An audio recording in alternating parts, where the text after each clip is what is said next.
Hello, I am Jonas J. Campbell, an investigative reporter for That Park Place, and here with me today is not my usual Wookiee co-pilot, someone who is much better groomed than Mr. Vash Sky. No insult to Vash, but Morgan Stradling is joining me today. Hello, Morgan, hello. thank you so much for being here. Happy to be here. We talked a little bit, and we've been talking for a while here. You have seen Inside Out 2 before anybody else. Yes. So we got to see it just yesterday, a few days before it comes out, and I was a little nervous, not going to lie. Well, I'm going to say me too. I'm in this process. I will for context for anyone who happens to be coming here on the channel for the first time.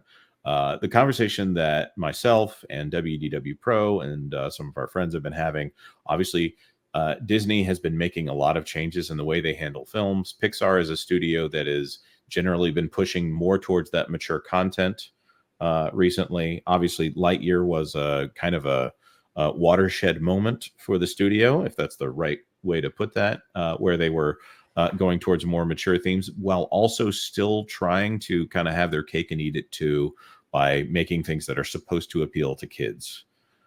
So I think that they've struggled in the last few years with a little bit more ideology being put into their films and not quite threading the needle they used to when John Lasseter was there. I'm being a little vague about this issue because I think a lot of people understand what we're talking about anyways. So Pixar with Inside Out 2, this is a film that was pushed forward in the schedule, as in it was going to be released later.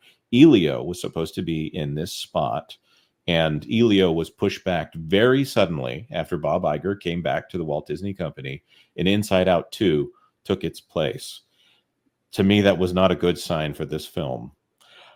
Also looking at it, there's a character called Anxiety, and looking at a lot of the recent films out of Pixar, and forgive me, I'm just paving the way here so that I can hand it over to you. The character of Anxiety, I worry that in the similar way that sadness was viewed as something that needed to be integrated into joy, that in some ways acknowledging sadness makes joy sweeter in some symbolic way, that maybe in this film, anxiety would be viewed as something that everyone has and everyone needs to have. And I wasn't really trusting of current Disney Pixar to really thread that needle this time around, especially when you're talking like about a 4-year-old who might be watching this. Yeah, So, absolutely. Yeah, I had the same concern. So I have 4 kids, ages 7 through 1, and my kids are excited and pumped to see this movie. Ever since they saw the poster in the theaters last year, they have talked. Yes. Yeah, they have talked nonstop about Inside Out 2. Whenever we have movie night, they always want to watch Inside Out, even though, I try to push for newer movies or ones we haven't seen. They always want to go back to this Inside Out well. So it's one of their favorites of all time. And going into this and looking at the trailers and just Pixar's recent history, I'm concerned, with Disney Pixar, 2024 Disney Pixar, it's a different world than it was in the 90s where you just show up with your family and you have a good time. My 3 big concerns going into this movie was, like you said, the topic of anxiety. As a parent of young children, why would I want to introduce the concept of anxiety to children when they may not even know that exists? And by introducing that to them, then suddenly they're reflecting that in their behavior. And yeah, is that something I want? I don't know. So that I was nervous about that. I was nervous about the concept of puberty, just because what happened with turning red.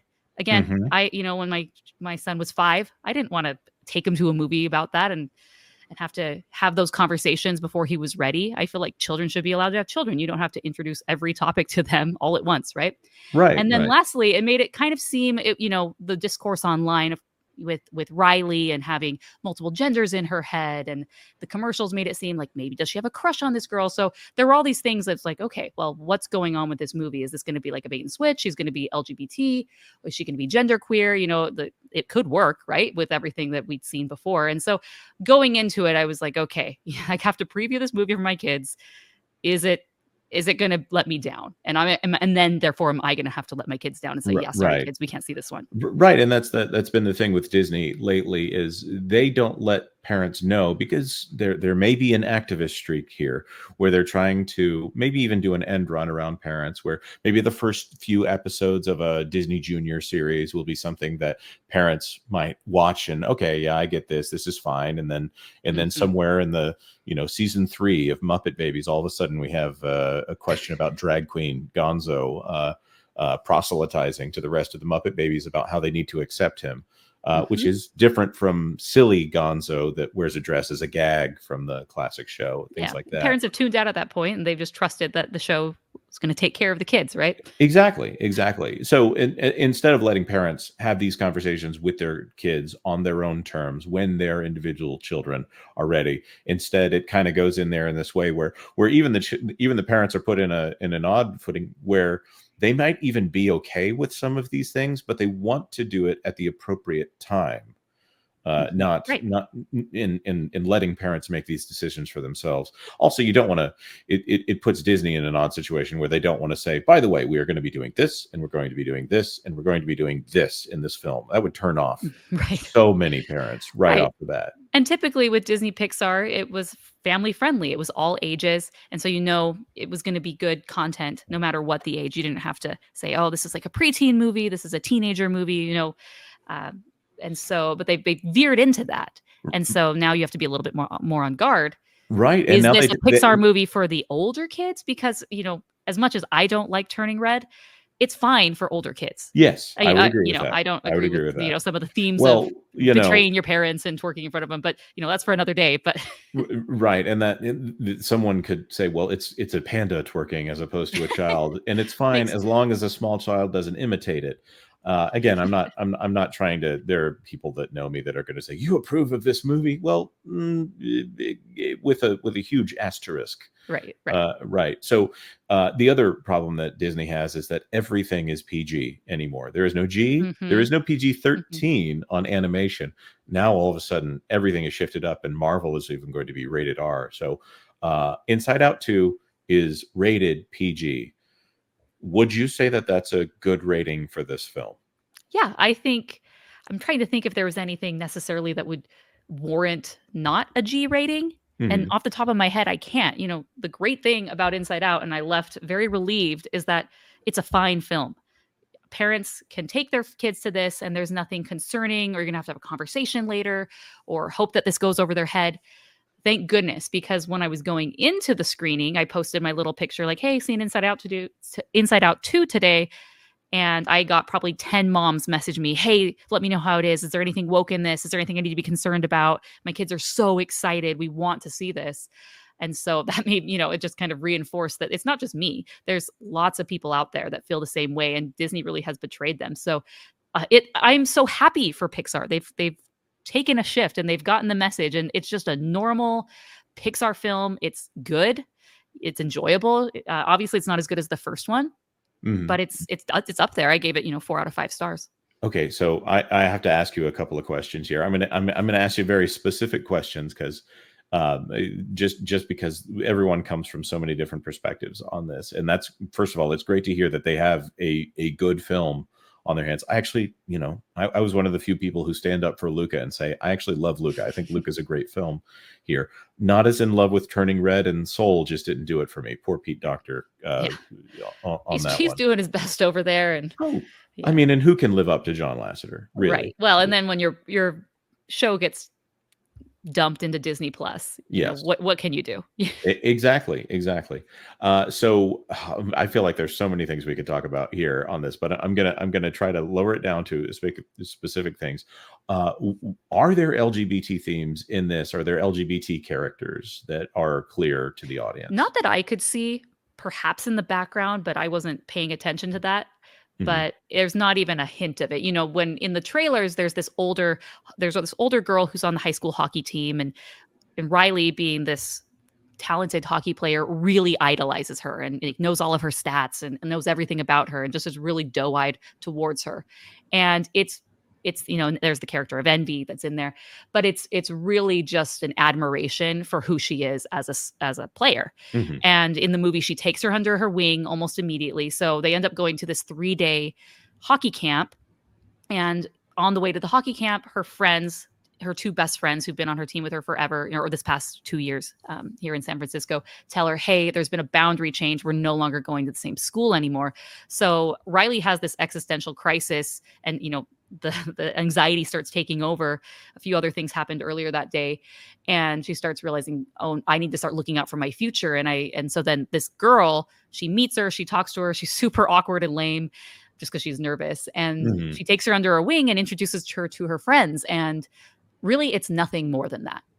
Well, first of all, that's great because when they showed the previews, it's a shot that in live action, I would say they put Vaseline on the lens. It kind of Yeah, looks like a romantic shot. The flipping the girl, hair. right, and it dyed hair. Maybe I don't remember whether or not she had piercings, but piercings might have fit the look. She You know, does, and some of the other girls do. And and, she, and and to be fair, in my defense, I'm looking at some of the people who are very excited about LGBT Q themes in all of his stuff that are reading it the exact same way that I did. They just didn't like that I was reading it and going, maybe that's not good for this film, you know. So it's fine for them to say, oh, we're glad that it's there, but it's weird for me to say, maybe I want to do this on my own terms here with my kids yeah. here. Yep. So as far as the anxiety, okay. I'm just going to say spoilers for this section right here, and I'm going to try to put a timestamp on screen. But do they praise anxiety or act like everyone has anxiety and that anxiety is fine? No, the anxiety character doesn't What a even relief. appear in the mom. In the dad, he appears. I think this appeared in the trailer. He pops up in the dad in one moment and then kind of disappears. But anxiety is definitely perceived as a negative emotion, and is an antagonist. Okay. She's a pest, and she is there to control everything, and she irrationally takes over everything, sort of like Joy in the first film before she realized there's like a balance. But this is in a very negative way. Like everything she touches turns to chaos, and she pushes everyone out of headquarters so that way she can handle it because she thinks that she knows what she needs to do.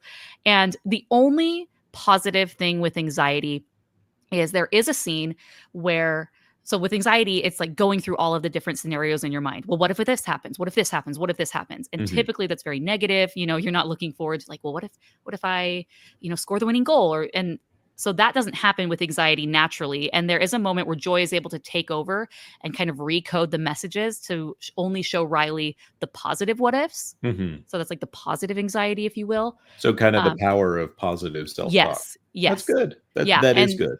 yeah, so anxiety is, I wouldn't say the villain, definitely the antagonist, and is handled very appropriately and is seen as something that you don't want in your life, you don't want to control. There is a panic attack that actually happens in the movie that's done pretty well.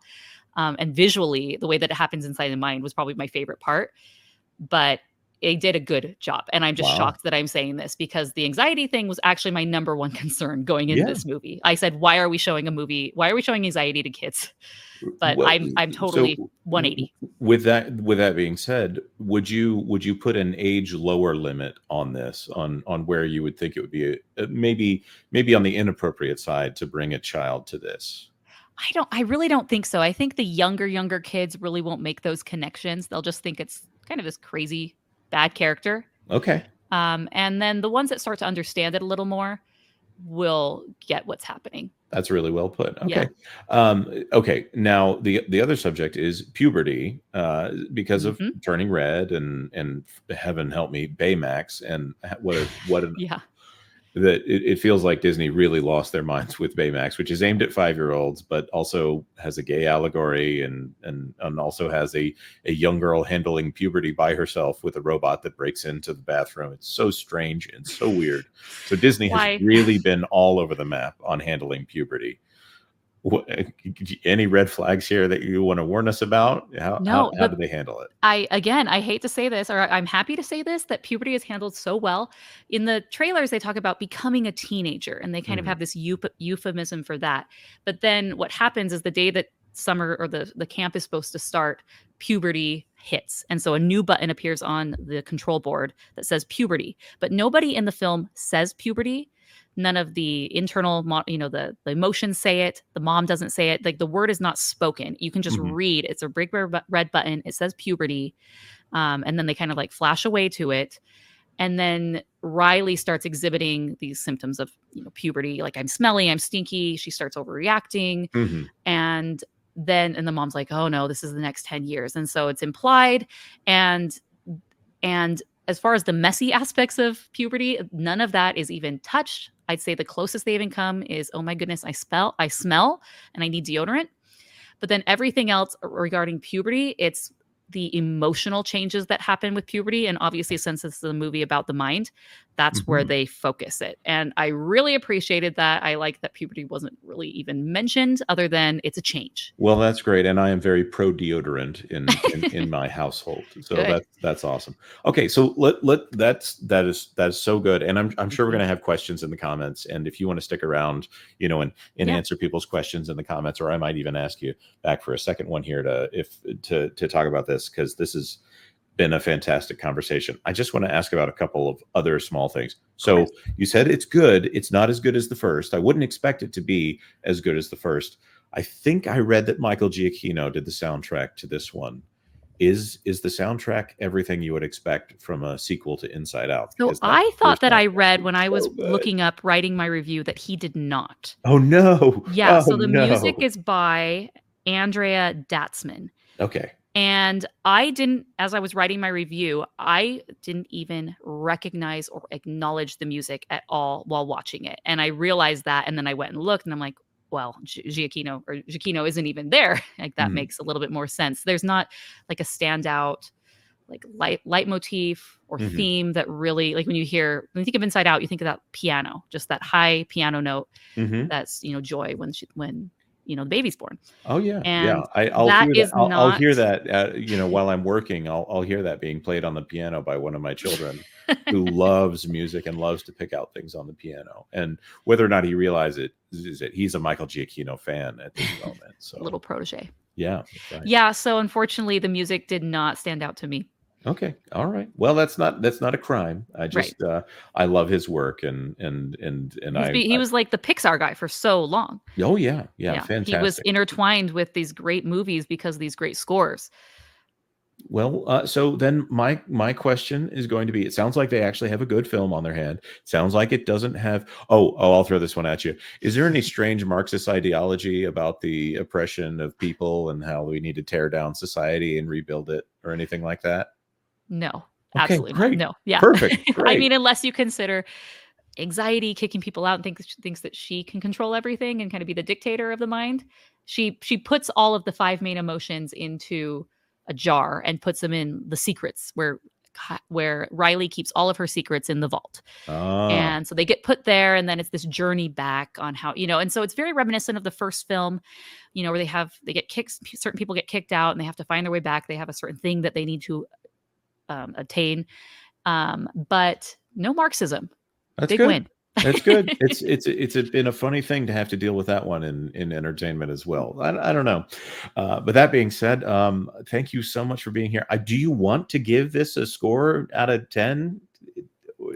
Yeah, so I would give it probably 8 out of 10. Oh, wow. Yeah, Okay, so that's the fantastic. first one's amazing, it's great. This one, because Riley's a little bit older, some of the fun and whimsical imaginary elements, they've either already hit or because she's not, moving out of childhood, she's more moving into these, like, teenager years.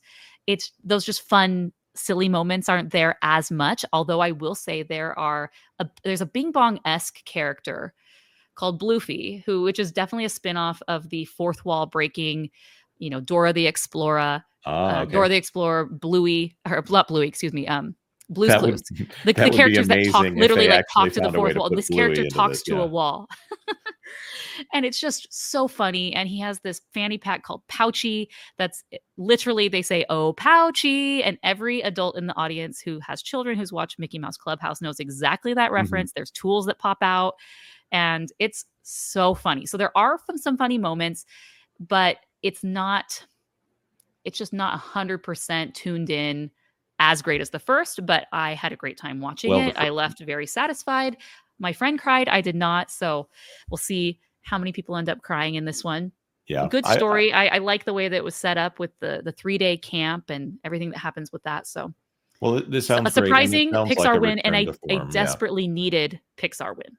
Yeah, this has been something that's been missing since Lasseter left. They've been very hit or miss, and while Pixar for a long time seemed to be like creatively fueled by the tears of adults, there's this whole other level that grown-ups are watching these movies on, and it makes it almost a cathartic experience for the audience. Mhm. That pursuit of catharsis might have actually been their Achilles heel for the last few times. So it's good Right. to find out that they might be returning to form here. So good for Pixar. The question in my mind will be, here's a good film. It's not woke. It doesn't sound like it has any garbage in it. Will parents trust them enough to go to theaters to watch this film? But right now they're saying this thing's going to make more than 100 million on opening weekend. I don't see that happening, but it'd be amazing if it did. The other question is, will they have a great film, and at this point parents are so sick of it that they won't even bother, and it will be a whole different ball game from there. So I look back to Elemental last year, which was not good and was initially panned as a flop. And because it was summer and because there wasn't a whole lot, it still had these legs that carried this film and ended up doing 500 million plus, yeah. surprisingly. And, based on all the moms in my comments and in my DMs that were messaging me, and then just had this sigh of relief when I told them, yes, it's good. Go take your kids. And it seems like parents are chomping at the bit to take their kids, one, to something familiar because they already have a relationship with this movie and this franchise, Mhm. and then just, something good, like a good animated film for the summer. So I was kind of predicting, on the podcast that this would probably do 700 million. I really think families are going to come out to see this one. And I think once that initial wave of people who aren't maybe so skeptical, or who've heard the good word of mouth about it, they're going to then tell their friends, and maybe the naysayers or the people who had turned Pixar off are going to show up. I think this is definitely probably. I mean, I don't know about a billion just because the marketplace has changed a Right, bit, but right. It's so if it changed right now. if it made a billion, I wouldn't be surprised just because I do think families will show up, and I'm interested to see if they'll hit that 100 million opening weekend. I'm interested myself because it'll say a lot about the market. It'll say a lot about Disney. Mhm. And speaking of your comment section here, I just want to point out that everyone can go to rotoscopers.com and see some of Morgan's work. Morgan, you're amazing. And I'm so glad to have this conversation with you here. It looks like the podcast is Animation Addicts. Do you want Mhm. to tell anybody about where to find you, what you guys do? Yeah, so we are rotoscopers.com. We are your source for all things animated. We animated TV shows. Sorry, excuse me, I can't talk right now. Animated movies. We do interviews and all sorts of stuff. The podcast's been going since 2012, so we talk about old animated movies. We review old, new, and kind of everything in between, and have a really fun time doing it. And then we post, our written reviews on the website as well. So good place to go to check out, hey, is this new animated movie good or not? We will have a review for that. And if you're just a fan of the old stuff and you just really want to nerd and geek out on your old favorite animated movies, we are coming up on our 300th episode. So most likely we have hit it, but then Amazing. surprisingly, maybe not, because there are so many. So there's lots to keep us busy over the next few years. I just need to say right here, this one, 293 best books for animation addicts. First of all, Illusion of Life. I have a copy of this, and Hmm. unfortunately, it came without a cover. I crack that thing open every now and then. But right here is Ed Catmull's book, Creativity Inc. I think Yes. that's a must read for everyone who has. First of all, if you've ever tried to merge an organization or been interested in what happens when you try to Hmm. merge two very strong-willed creative organizations, Ed Catmull is so good at what he does and what he talks about. It's a tragedy that he ever had to retire, and Hmm. it's so much insight into everything that made Pixar work. I love I love that it came from love Ed that book. Catmull. Yeah. Just he's not the John Lasseter, the guy that you see in the Hawaiian shirt, and so this was really his moment to share everything that he had learned, and this book is phenomenal. Love it. All right, thank you so much for being here. And I want to throw this to our commenters. This to me is a big moment for Pixar right now. This is a. It sounds like it is Disney. Maybe they're listening. Maybe something was cut out. I don't know what the process is here. We know that there have been some pushes internally for Pixar to do more than what they. It sounds like they're doing with this film. So I want to know what you guys' thoughts are in the comment section down below. Will you be going to see Inside Out 2? Have you seen it? And if you're going to see it, will you also be bringing your kids, or are you going to wait and screen it like a careful person like I am? Again, like this video. If you like this video, go check out the links to rotoscopers in the comment section, in the description down below, and consider subscribing to That Park Plays for all the news that should be fun. Thanks for watching That Park Plays News. For more information, consider checking out www.thatparkplace.com. And don't forget to subscribe, share, like, and send this out on your favorite social media accounts.